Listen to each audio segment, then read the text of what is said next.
All right. Hello, everybody. Welcome to the Genivity webinar on longevity and its effect on your clients' financial plans. My name is Fabrice Brownroat, and I am part of the Genivity team. I do a lot of work with our clients in terms of role plays and talking about how to have this discussion with your clients. One of the reasons that I'm so excited about this topic in this conversation is that I was for many years, 34 years, in fact, at JP Morgan, most of which time was spent in the private bank. And I was a huge advocate for financial planning of the sort that we're going to talk about today. And I think that the tool set has gotten so much better recently, particularly with the addition of something like Halo. You can really give your clients some granular, useful information. So I retired from the firm, and one of the things I was really interested in were health and wellness topics. So again, this is sort of near and dear to my heart, and I was actually started on that path for personal changes to my lifestyle by going to a seminar that we were giving to our clients on longevity. There was a young doctor called Peter Attia who gave a talk, and I was so taken by it that it became a big part of my life. So who knows? Maybe this will happen to you as well during this conversation. So let's get back to our topic for a second here. Why is longevity, and also a phrase that you're going to hear used several times, health span, a topic that financial advisors should either care about or want to engage with their clients with? Well, we at Genivity created this Halo questionnaire with which some of you may be very familiar, and the algorithm behind it, because we think that the financial implications of these questions can make a huge difference to the success or failure of the plans that you prepare for your clients. And if you do this in a connected, personal way, it can really strengthen the relationships that you have with your clients. So I think a lot of times we get asked the question, and you might be asking this yourself, is, okay, so a 5-minute questionnaire that my client takes about their lifestyle and some, questions that they answer, is that going to do any good? Is that enough? We're not taking their blood. We're not doing a DNA test. Does this matter in the real world? And can the lifestyle factors that are a large part of the questions make that much of a difference? And I think the answer is it does. And we've got the right guy on our call today to talk about that. Before we get started, I'm just going to go over a couple of housekeeping items. So um, that way you'll know how to participate in today's event. So at any time during the webinar, you can submit a question that we'll answer at the Q&A session at the end. There's a little box down the bottom of your screen that says Q&A, so put it in there. And also along the way, we're going to be asking some trivia questions. So my colleague and the co-founder and CEO of Genivity, Heather Holmes, is going to pop some questions up on the screen for you, and we're going to test your knowledge and see how you score in terms of some of these answers. Okay. So with that said, I'd now like to introduce Dr. Stephen Anton, and let's see if he pops up there on our screen. There he is. Hello. Afternoon, Steve. Good afternoon. Now, you will quickly see why Dr. Anton is the right person for this conversation. He is not only a friend of Genivity, but his background lands squarely on the topic of longevity. Steve is an assistant professor at the University of Florida in the Department of Aging and Geriatric Research and the Department of Clinical and Health Psychology. His specific interests are in the role that lifestyle factors have in influencing obesity, cardiovascular disease, and metabolic disease conditions. These are all the biggies in terms of what weigh on our collective health these days. Steve got his PhD in clinical and health psychology at the University of Florida, and he is trained in the health promotion and delivery of lifestyle interventions designed to modify people's eating and exercise behaviors. He has successfully obtained a lot of grants that examine the lifestyle-based interventions, what the effect that lifestyle-based interventions can have on biological and functional outcomes relative to obesity and cardiovascular disease, all in the context of aging. Steve has, a ton, I think over 150 scientific articles and book chapters that he's written, and he's recognized nationally and internationally. So we're super lucky to have him with us. And he's also a kind of guy who eats his own cooking, metaphorically. So he can tell us a little bit about that as well.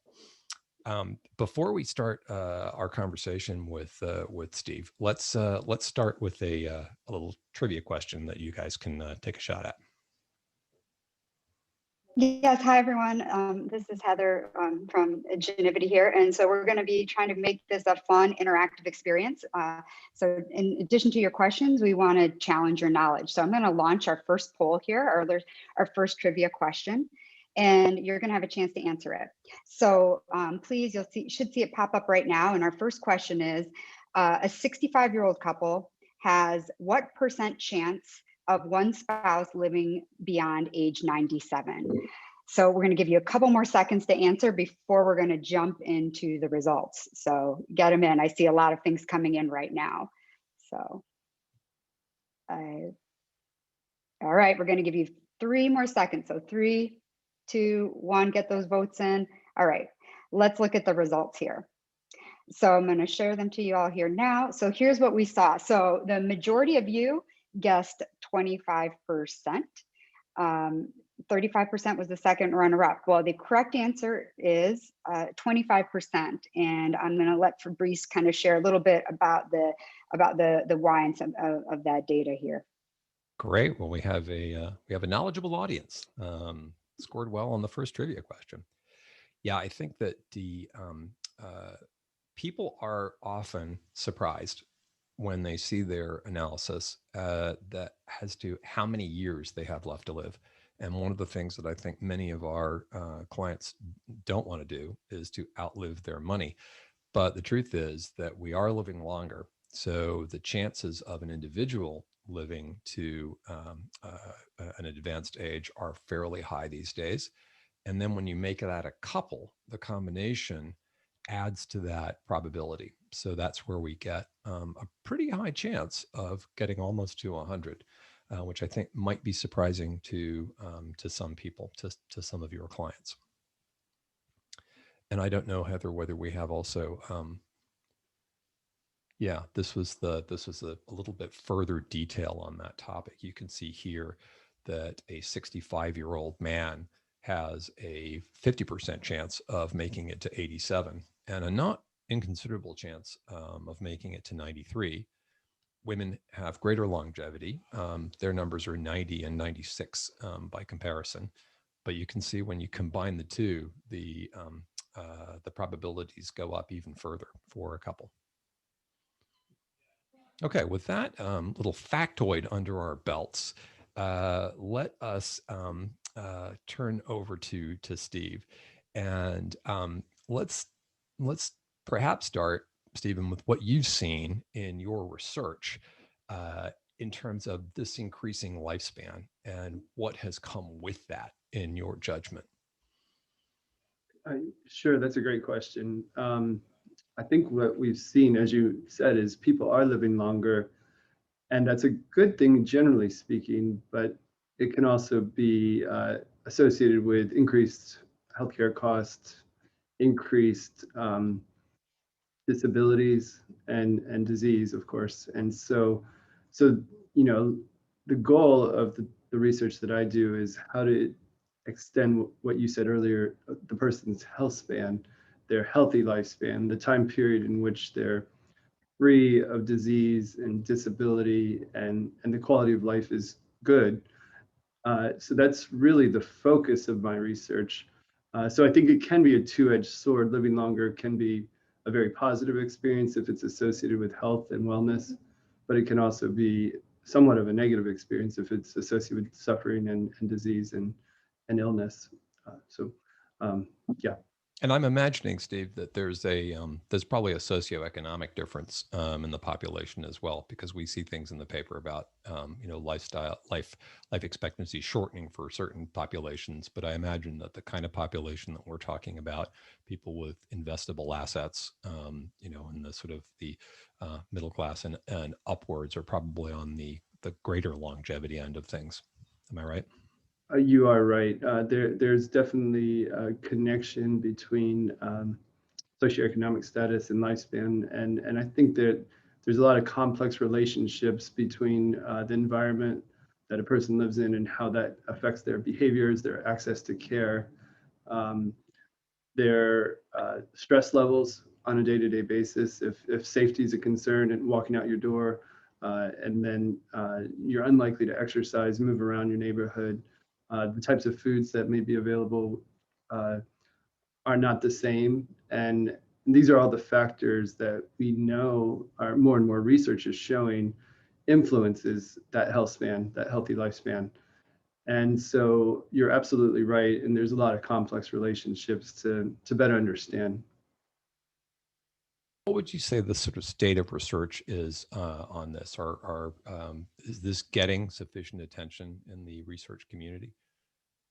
Well, I would say what is clear is there is a clear gap in terms of um, the lifespan of certain populations, notably some minorities and low SES populations, living on average, I think, 5 years less than majority populations, and that can also, as you're probably well aware, also extend to longer lifespans for individuals living in certain healthier areas of the and of course we're going to talk about the behaviors associated with that shortly. So that's one thing that's pretty clear. What the gap is, I think, is kind of what I was saying, that it's not abundantly clear what specific factors driving the differences in lifespan. Is it the environment the person's in terms of air quality?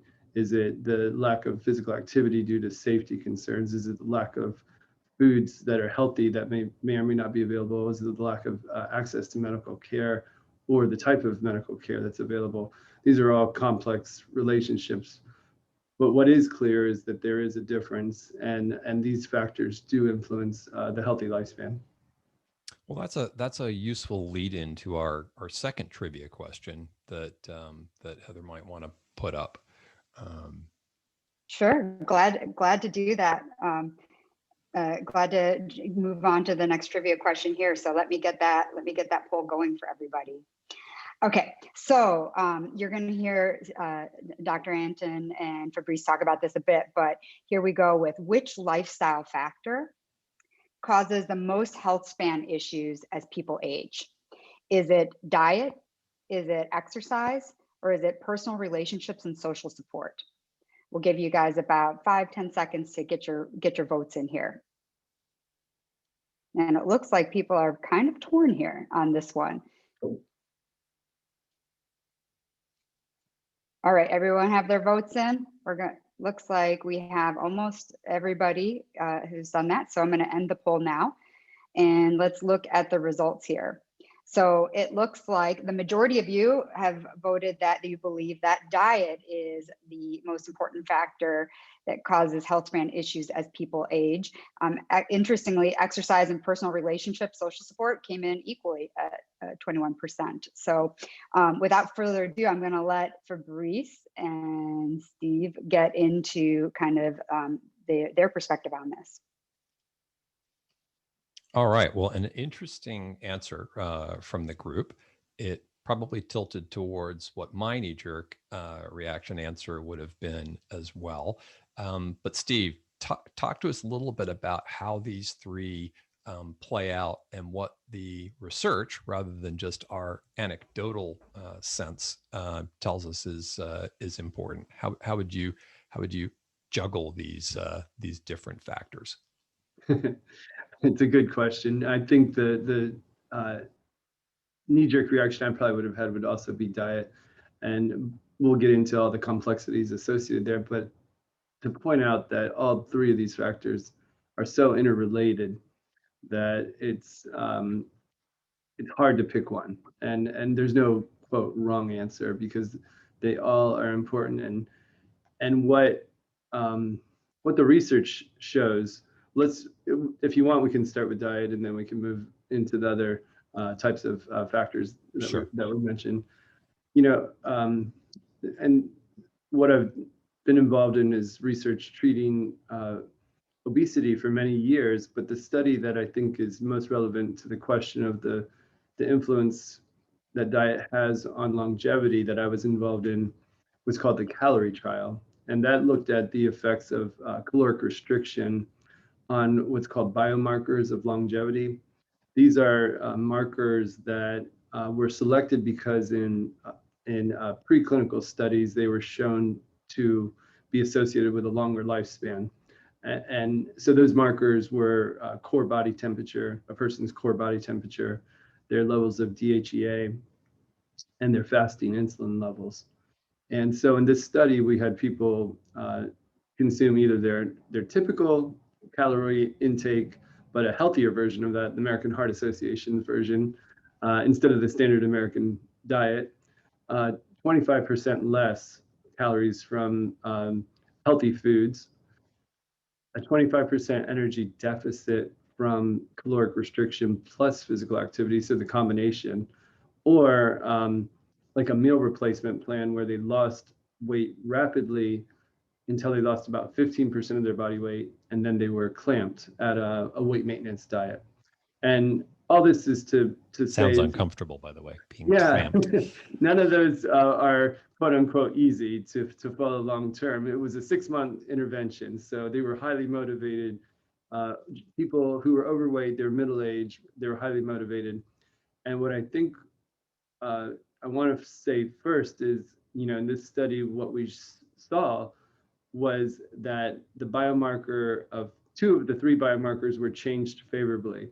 And those were core body temperature was reduced and fasting insulin levels were lowered in the calorie restricted, all 3 calorie restricted conditions, suggesting that this type of dietary intervention has potential to affect longevity.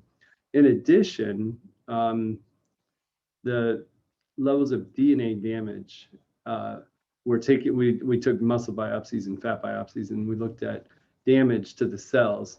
And what was fascinating to me was after 6 months on all 3 of these interventions, but the 2 calorie restriction ones without the rapid weight loss in particular showed nice changes, meaning they had less DNA damage after 6 months than they had in their cells prior to starting the intervention. Well, that sounds great. I mean, I think I'd love to not have my DNA damaged, and I'd love to keep my insulin levels low. Doesn't sound like much fun though. If you're sort of trucking along in life at a certain level, and then you're told to cut your calories by a pretty major amount, is there an easy and less agonizing way to do that? I asked that question knowing that there is, but maybe you could just walk us through something that I know you do that makes this a little bit more sustainable for people. Well, sure. And so the backdrop of this is that although, I told you about that nice study and those nice findings, what we also know from years of research treating individuals who want to lose weight and the common experience is that weight loss happens relatively quickly in the first 3 to 6 months, but then almost everyone starts to experience increasing difficulties maintaining that weight loss and maintaining the calorie restricted eating plan and starts to regain the weight. And so what we know from, all these studies is that this lifestyle of caloric restriction has potential to really improve our biomarkers of aging and our health, but at the same time, it's very difficult to follow long term. Go ahead, and then I'll. We might actually, Heather, jump to our next trivia question because I think it fits in rather well with this. Sure, glad to do that. So let's just hop right over to that. All right. So here we go, everyone. what has the greatest impact on your health and weight? And we had a lot of fun with this one. We were debating it internally. Is it how often you eat? Is it how much you eat? Is it when you eat? Or is it what you eat? And once again, we'll give you guys a few minutes a few seconds to put in your questions. But while you're doing your answers, just want to remind everyone, please, if you have specific longevity related questions, you can direct them to Fabrice or to Steve, and we'll be answering all of your questions when we get to the end of this thing. So it looks like we have most of you voting already. So I'm going to go and end the poll right now. And now let's take a look at the results. So here's what we saw. So the majority of you thought it was how much you eat, 41%, with a close runner up being what you eat. And so I'm going to turn off the poll now and let Fabrice and Steve kind of share their perspective on that. Yeah, interestingly, I think that's a very logical answer that I think people would have. But if I understand the research and some of the work that you've done, Steve, that's not in fact the answer. That there are some nuances here to timing and things like that that can have a big impact. What would you say to that? Well, I would say all of four of those factors again are important considerations. I wouldn't say that how much to eat is unimportant. It depends, I think, in large part on how much energy is being expended and of what you're through physical activity and a person's body size, of course. And of course, what you eat is very important, and we can talk about that. And how often you eat is also, I think, quite important. So they're all important. But I think the question you were wanting me to talk about, which I'm happy to, is the when you eat and how important that is. And more and more research that I've been involved in and others around the country is showing that the timing of meals, specifically the eating window, the time in which we eat our food throughout the day, has a pretty big influence on a number of metabolic markers and our health in general. This is something that I turn to because of what I was saying earlier about the challenge related to sustaining calorie restriction. And so one of the hopes is that by reducing the time period you eat every day, you can start to derive similar benefits to calorie restriction at the cellular level, improve these biomarkers of aging, and potentially extend the health span by paying attention to when you eat. And in contrast to, people may be wondering what the heck I mean. And in contrast to a typical eating pattern where most people would have, meals starting at say 7 a.m. and then have a dinner again around 7 p.m. and then maybe have a nightly snack around 8:30 or 9 p.m. Where food would be consumed over 12 or 14 hours a day. With intermittent fasting approaches, the time period in which the food's consumed would be reduced to somewhere between 8 to 10 hours a day, as an example. And you've actually had an experience of that yourself, right? I remember you telling me a story about sort of launching yourself on this move was through that methodology. Just give us a couple seconds on that. Sure. So, this personally became of interest to me as I started to approach the age of 40. And that was because, I've always been an active person, interested in health. Heck, I was doing all the research on health, and I was exercising every day and paying attention to what I was eating. Not necessarily, recording everything I ate, but what I noticed was I was starting to gain weight and gain weight in the midsection. And it was my personal eye-opening experience was when I went to get a new pair of pants, and they suggested a size higher than I'd ever worn in my life. And so I thought to myself, what the heck is going on here? I'm living a healthy life, at least what I thought was really healthy. And then I started really personally paying attention to how often I was eating and when I was eating, and really started more consistently practicing what I just described, the time restricted eating.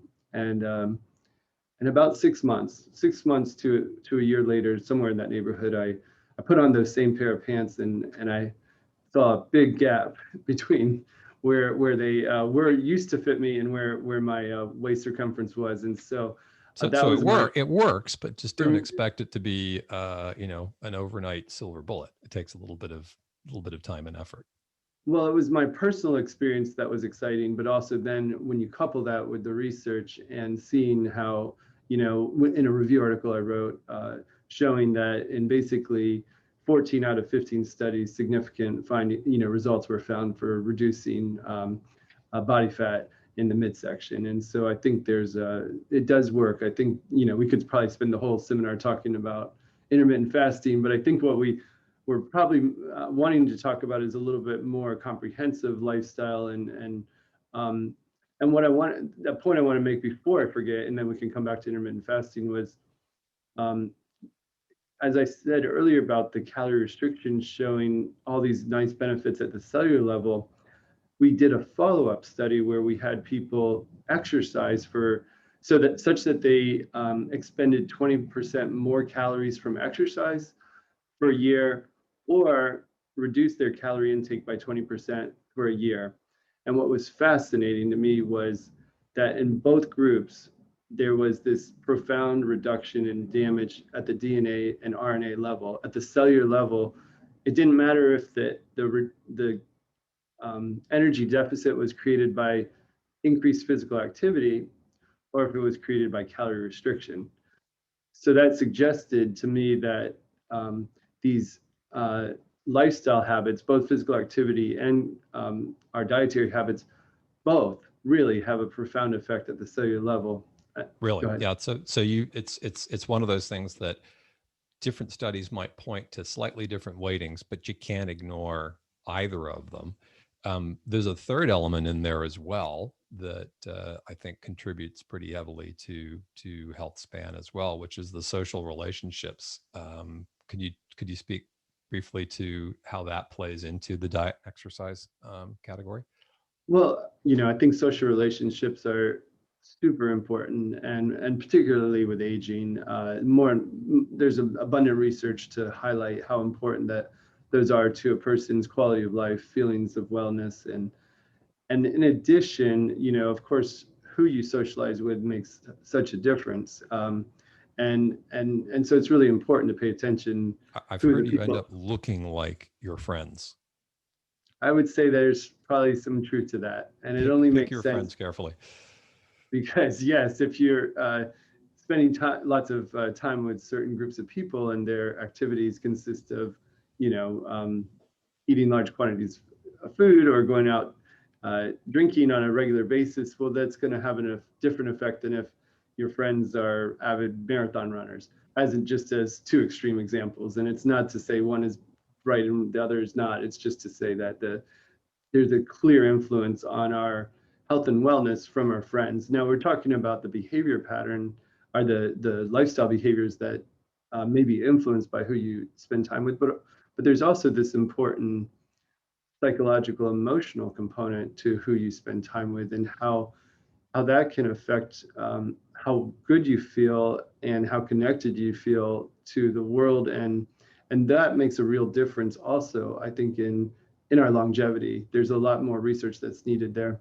Well, and I think that the recent COVID experience that people have had, comfort food and finding comfort in things that aren't social interactions, but they're a bag of chips or binge watching something. I think that's probably been something that's actually very real and unfortunately not a good comorbidity, factor for COVID itself.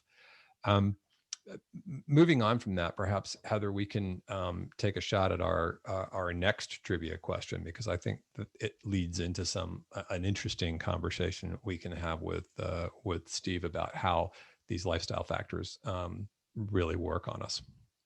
Yeah, glad to do that. So thank you.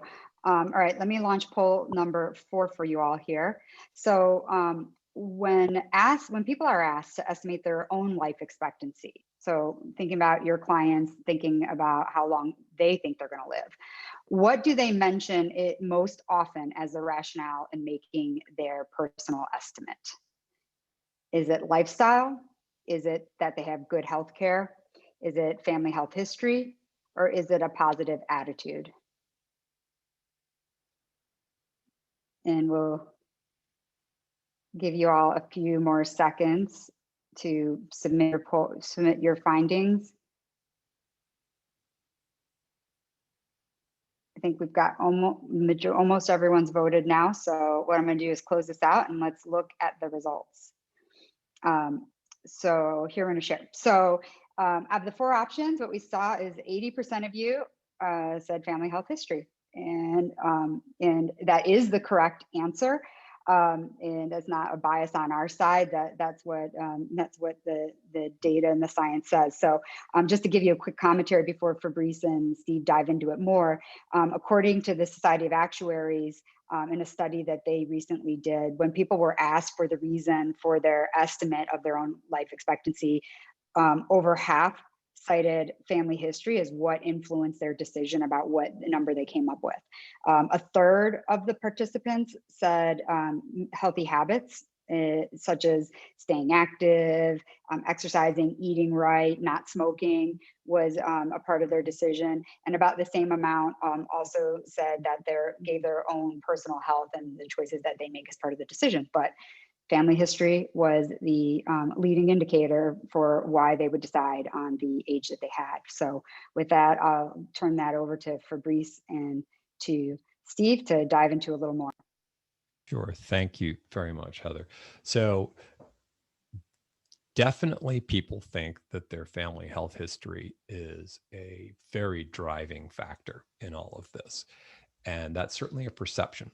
Let's talk a little bit about the reality behind this as well, because one of the things that I think we need to address here is that when we're using the Halo product, we're asking a lot of lifestyle questions. We do ask family history questions as well, because it is super important to get that part of the algorithm correct. But I think one of the things that has struck me is this concept that genes do not necessarily equal destiny, that they predispose you to certain things, but that lifestyle interventions can have a pretty significant effect on how those genes are expressed. Can you talk us through this concept a little bit? Because I think it's a really important one, and it speaks to the value of knowing about both the family history and the lifestyle factors that are modifiable. Sure. I think there's a lot to think through here. And what I said earlier about the studies are just examples of how powerful a lifestyle change can be in terms of what genes get expressed based on our simple changes in our diet or our movement patterns. But I think the reality is that we're very malleable plastic human beings, meaning that our gene expressions are changing, based on what we choose to do on a hour by hour basis in many ways. If I was to go after the seminar and drink, let's just say 12 beers, my gene expression pattern would be a lot different than if I was to go exercise for that hour, as two extreme examples. But on a less extreme level, where these choices that we're making on a day-to-day, hour-to-hour basis are affecting our gene expressions. And I think that's exciting in many ways to know that, we have the ability to influence what gets expressed and what doesn't get expressed. It's not to say that there's not a predisposition towards certain genes being expressed, but they're unlikely to be expressed unless a certain stimulus is provided. Right. And I think there and hear you. Yeah. I think some of our advisors might have had some experience with, and if they haven't, they should play with this with the Halo program, because when you put in your answers and you say, well, I've got a family history of heart disease, and here's my exercise pattern, and here's my food pattern, we often see an ability to add years of longevity and to reduce long-term healthcare costs by making some tweaks to the diet and exercise. And I sometimes think that people might say, well, that's just magical thinking. But I think what I'm hearing you say is the research says no, that those interventions, the way that you exercise, the what you put in your mouth, literally has an effect on the signaling of your DNA, and it can either be um, uh, make that bad DNA predisposition happen, or it could not turn on that gene and give you a bit of a pass. Is that fair? It's very, yes, I think you summarized it nicely. And what was coming to my mind as you were speaking was when we look at the prevalence of obesity, type 2 diabetes, metabolic syndrome, all these metabolic related conditions, they're really accelerated dramatically in the last 3 to 4 decades. And you know, as a species, our genetic profile hasn't changed. You know, from when we were thousands and thousands of years of evolution. And so that really speaks to me to the power of our lifestyle and environment in influencing what gets expressed. And now we have a phenotype being expressed at a much higher percentage now than ever before in history. Go ahead. Right. I think that's terrific. I think it's super important to think through an evolutionary biology lens, just in the same way you did.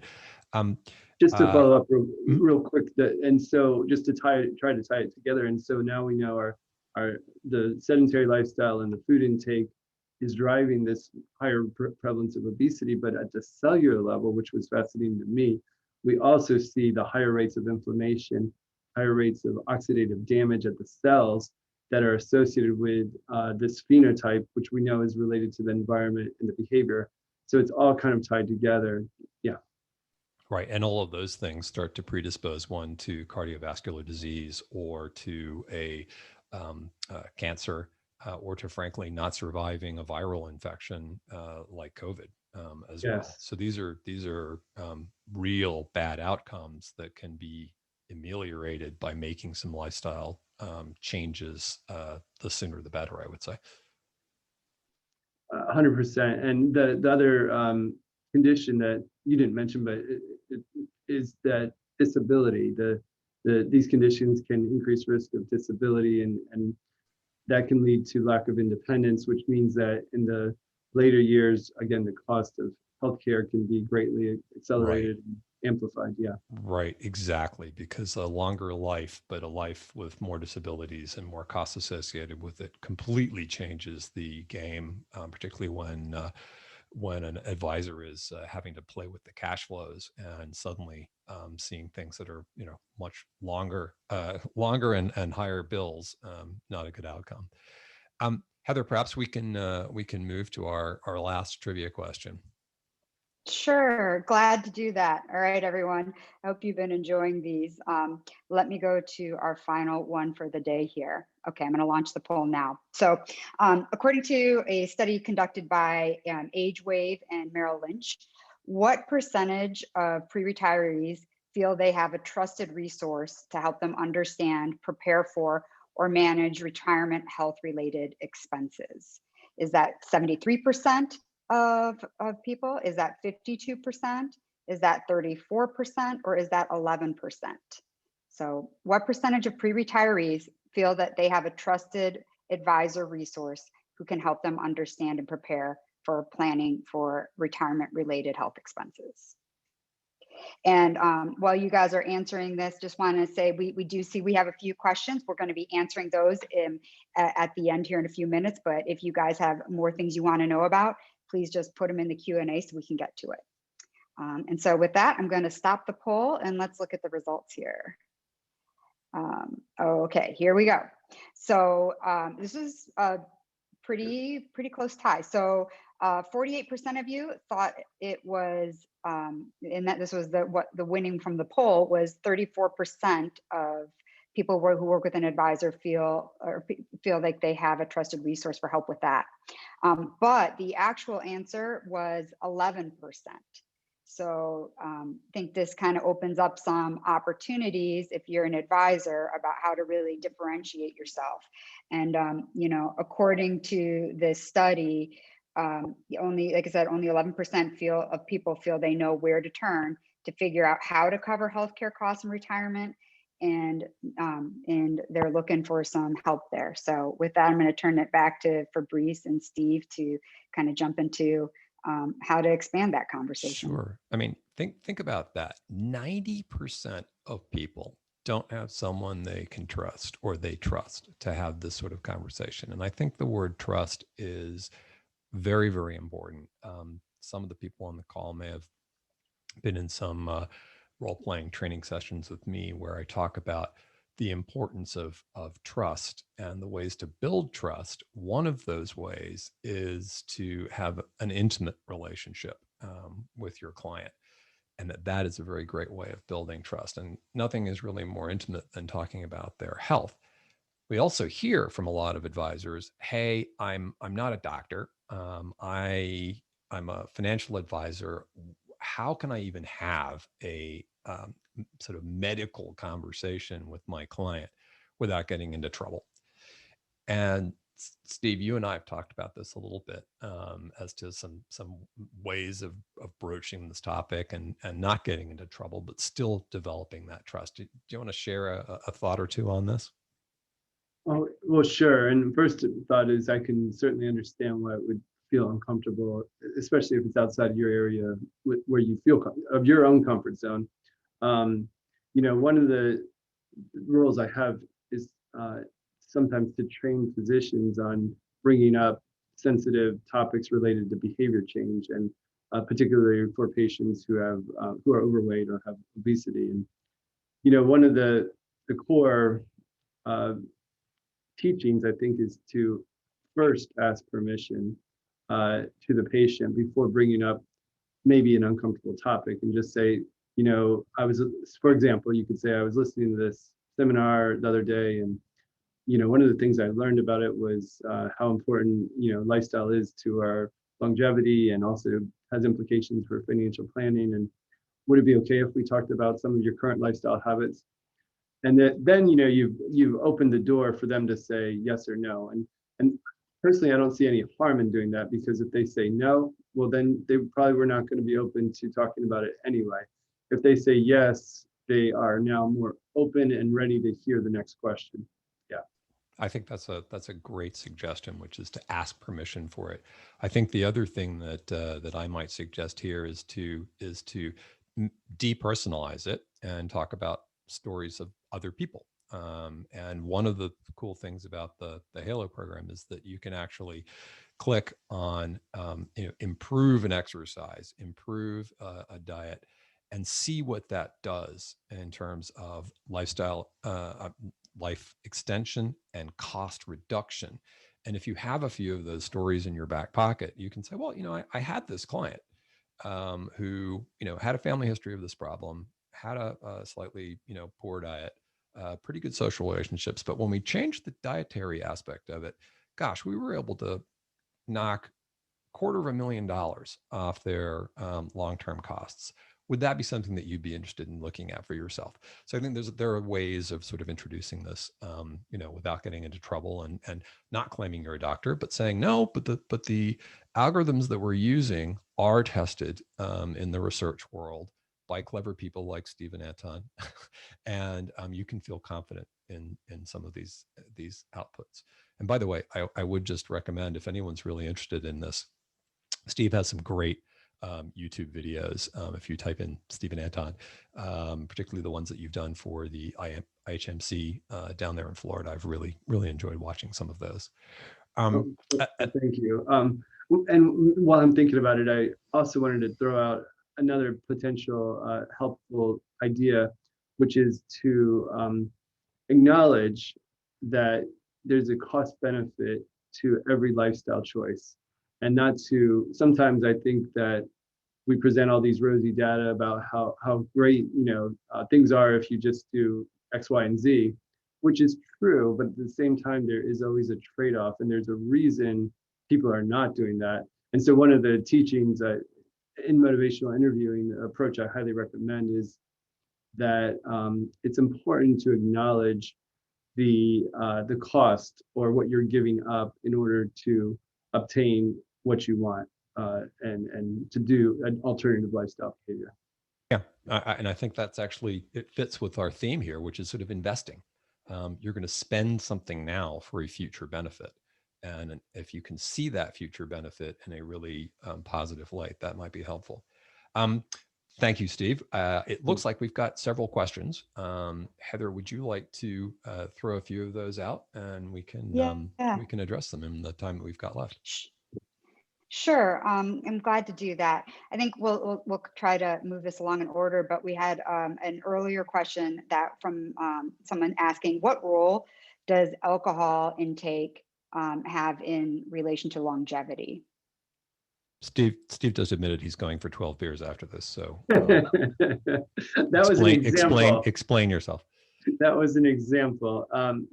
This is a really good question. It's a fascinating question from multiple perspectives, because there is evidence out there that a very moderate level of alcohol consumption is associated with longer lifespans, to the point that we were actually going to consider doing a study where we were providing people with 1 or 2 drinks, depending on if they're a man or a woman. However, having said that, I think more and more research is questioning these findings about whether 0 is better than 1 or 1 is better than 2. And so I think that right now the more recent research is not necessarily supporting moderate drinking. We of course know that probably anything in excess of 2 drinks a day is not going to have a beneficial effect. And there's also the associated effects on food intake and other lifestyle decisions that may be made after drinking more than 2 that are generally not beneficial, and certainly in terms of longevity that would have a negative effect. So I hope that gets at the challenge of answering that question. Yeah, that's a great answer. And by the way, I just throw in there, this is a pet thought of mine. I love getting advice from PhD docs who do research like Steve does, because they're able to look through some of the confounders and ways that studies might not be showing you the right answer. And I think if you're just an MD doc, doing a practice, you probably don't have exposure to that. Whereas guys like Steve can look at this and say, oh, you know what? Said 1 drink a day was actually pretty good for you, but there might have been a confounder to that. And we really need to look more closely at it, because that might be the quick blip news story, but it might not be valid. Heather, another question for us. Yeah, well said there, Fabrice.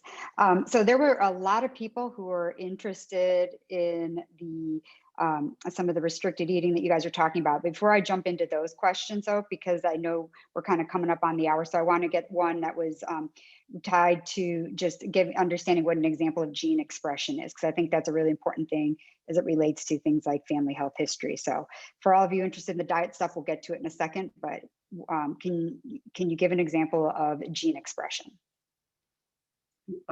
Well, at a basic level, we have hundreds of thousands of different genes, and there's these patterns that, if you want to think about, let's just think of a keyboard of 10, just to make it simple. And if, let's just, for example, if you eat a pizza, well, 3 of those genes may be expressed, and those 3 genes have been associated with higher blood pressure, as an example, or higher cholesterol. And so if those genes stay expressed for long periods of time, maybe because the next meal you have is also a high fat, high calorie, unhealthy carbohydrate type of meal, you would keep those genes expressed. And if they stay expressed, that can lead to long-term negative outcomes.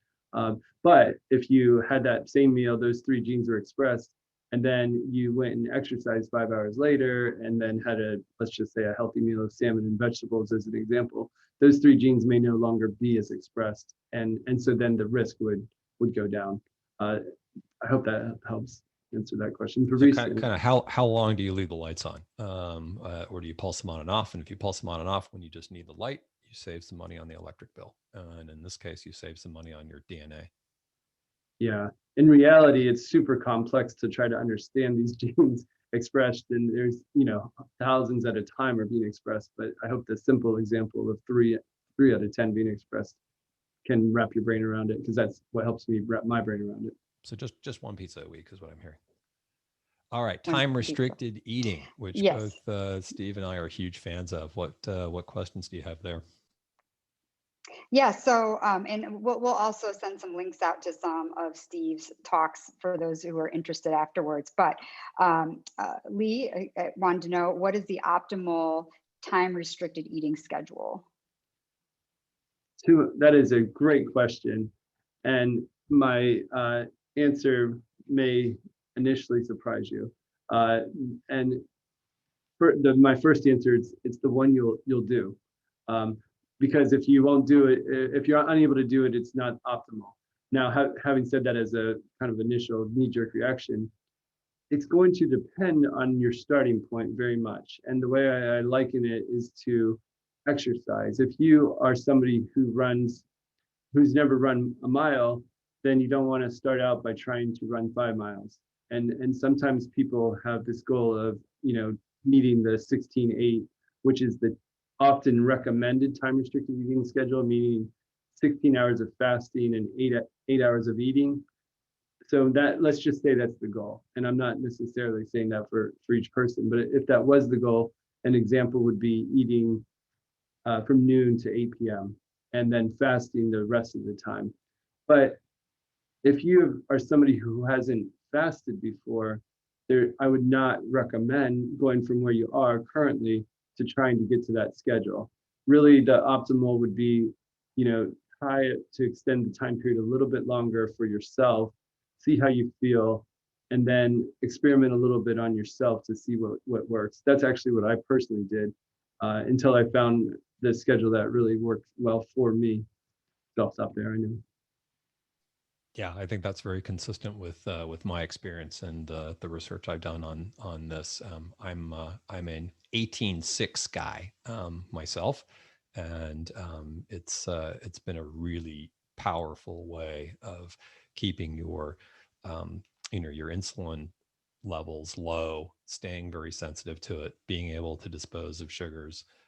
And one of the things that I'd heard that I practice and I think is very useful, and just get your thought on it, is I've heard that if you can make sure you don't eat any food or drink any alcohol in the 3-hour window before you go to sleep, that is a very, very powerful factor as well. I think there's probably some truth to that, because when we sleep, that's the body's time of regenerating and removing waste products. The biological process for that is called autophagy. And so you can think of it, if you're digesting, you're not removing the waste at the same time. And so by giving yourself a 2 to 3 hour window is probably ideal, from the time of your last meal till you fall asleep. That can just really help the body engage in this all important process of removing waste products and restoring hormonal balance. So I support that idea very much. Don't be a hoarder. Let the cleaning crew come in. Yes, one example I use that people have told me really stuck with them is, you wouldn't start cooking on a dirty kitchen. You would clean before you cook your next meal. You would clean the kitchen up, right, and make sure that it's clean, and then start cooking again. And so it's an opportunity for the body to engage in the cellular cleaning process. And so I highly recommend the 2 to 3 hours before sleeping if possible. That's great. That's great, and that's very helpful. I know my little sleep app tells me stop having anything 4 hours before. 4 hours. So it's nice to understand a little bit more Wow. of the logic behind this, and that maybe I have a few cheat hours left. We had 2 more questions. Yeah. Real quick, I just don't want to say perfection. Don't let perfection be the enemy of good or great, because all the time I don't stick to this perfectly, and it's just better to stay focused and on the good rather than being perfect. Yeah. Okay, Go ahead. thank you. That helps. So we had two more questions here. One was, and I know you've got a lot of thoughts on this. What are your thoughts on the keto diet, and is it a healthy long-term approach to weight management? And I'll just say, if you want to hear Steve on this topic, he's got a couple of really cool YouTube videos on keto in particular. Yeah, and Yeah. we'll include those links in our follow-up to you all. Sure. I think increasing levels of ketones in the blood is very beneficial for our health and wellness. The keto diet is one way to do that. It's hard for a lot of people to follow long term. If you're able to and it works well for you, that's great. But it's not the only way to increase ketones in the blood. What we talked about, fasting, exercise, sleeping well, all increases levels of ketones in the blood. So that's my short answer. Yeah, and I'll just say that from personal experience, as a person who tracks his ketones daily, that a time-restricted eating window um, and the right sleep patterns, and strangely, eating a little bit more protein has all helped my ketone levels stay up during that non-eating time period, where getting the benefit of ketones and getting the benefit of autophagy. So Heather, shall we, we're hitting the top of the hour. Shall we wrap up? I think that sounds good. Okay. That sounds great. Terrific. Well, I want to close by thanking Steve so much Thank for you. sharing your expertise with us, and highly recommend people check out his stuff that we'll send links to. And I think the takeaways from my perspective anyway are that longevity planning is here to stay. And this is something that I think that professionals in the financial services arena need to meld into their practice. The importance of focusing on this, frankly, being an advocate for yourself and encouraging your clients to advocate for themselves with medical professionals, is a really big one. And I think this is a topic that you just don't need to be afraid of. If approached properly, and if you have confidence that the underlying outputs are accurate, which I hope this talk gave you, that should open up a new level of trust in your conversations with your clients. And the more trust you have, the longer they'll stay your clients, and the more interesting things you'll be able to do with them. So with that, thanks again. We look forward to speaking to you again on related topics. And Steve, we're jealous of looking out the window at your sunny Florida scape. Thanks for having me. It's been great.